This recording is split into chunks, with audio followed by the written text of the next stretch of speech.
السلام عليكم. بعد نهاية انتظار طويلة جدا جدا جدا جدا، يفوز رسميا برشلونة البارسا بالدوري الأسباني لموسم 2022-2023، طبعا بعد غياب 4 سنين متتالية عن برشلونة. بقاله 4 سنين لم يفز بالدوري الأسباني. نهى طبعا برشلونة نهى الدوري الأسباني وفاز باللقب قبل نهايته ب4 جولات. طبعا فازوا بعد حسم مباراة إسبانيول، عندما فاز برشلونة من حوالي يومين على إسبانيول، فازت 4-2. سجل الأهداف بتاع برشلونة، سجل ليفاندوفسكي سجل هدفين لبرشلونة، وكوندي سجل هدف، وبالدي سجل هدف. دول هدفين الأربع أهداف بتوع برشلونة. حسم برشلونة المباراة، حسمت المباراة من كل أبوابها. طبعا كان تقريبا 4-0 كمان في الشوط الأول، عشان بس ما سمعتش الماتش. بس انا عارف جدا ان انا اتاخرت جدا على الفيديو ده، فاعذروني عشان انا حاليا اصلا عندي امتحانات. فانا المفروض اصلا ما اصورش دلوقتي، كنت منزل بوست على اليوتيوب وكده في المنتدى، وكنت قايل ان انا مش هنزل فيديوهات تاني لحد ما اخلص امتحانات، عشان فعلا عندي امتحانات وفي اولى ثانوي.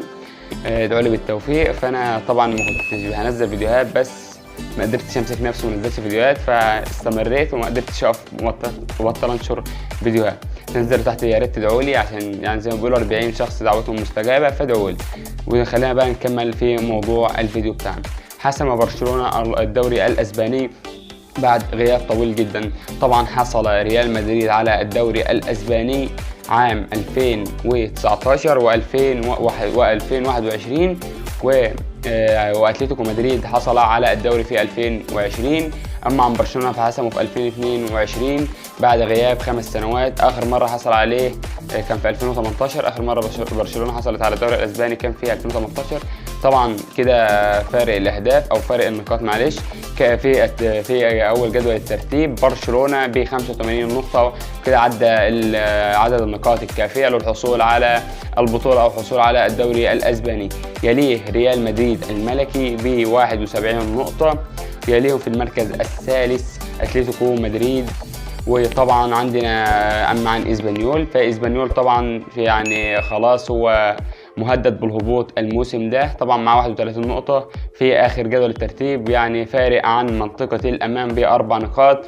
فمش عارفين لسه لحد دلوقتي مين اللي هيهبط، بس اللي معروف إنه رسميا فاز برشلونة بدوري الأسباني. أنا شايف إن برشلونة الموسم ده بصراحة يعني تستحق إن هي تحصل على الدوري الأسباني، لأنها مقدمة في آخر يعني في الموسم ده مخصوص، يعني مقدمة أداء عالي جدا وأداء مميز جدا جدا جدا من اللعيبة في خلال الصفقات بتاعتها، والناشئين بتوعها برضه لعيبة كويسة جدا، زي عندنا جافي أو بدري، لعيبة يعني كويسة جدا تقدر يعني تخلي الفرقة تحصل على الدوري الأسباني زي ما حصل وزي ما شفنا. فهي تستحق السنة دي لأنها طالعة بأداء مميز جدا جدا، زي ما شفنا إنها هزمت أصلا ريال مدريد الموسم ده مرتين أو هم جوز مرات في الموسم ده في 2022-2023.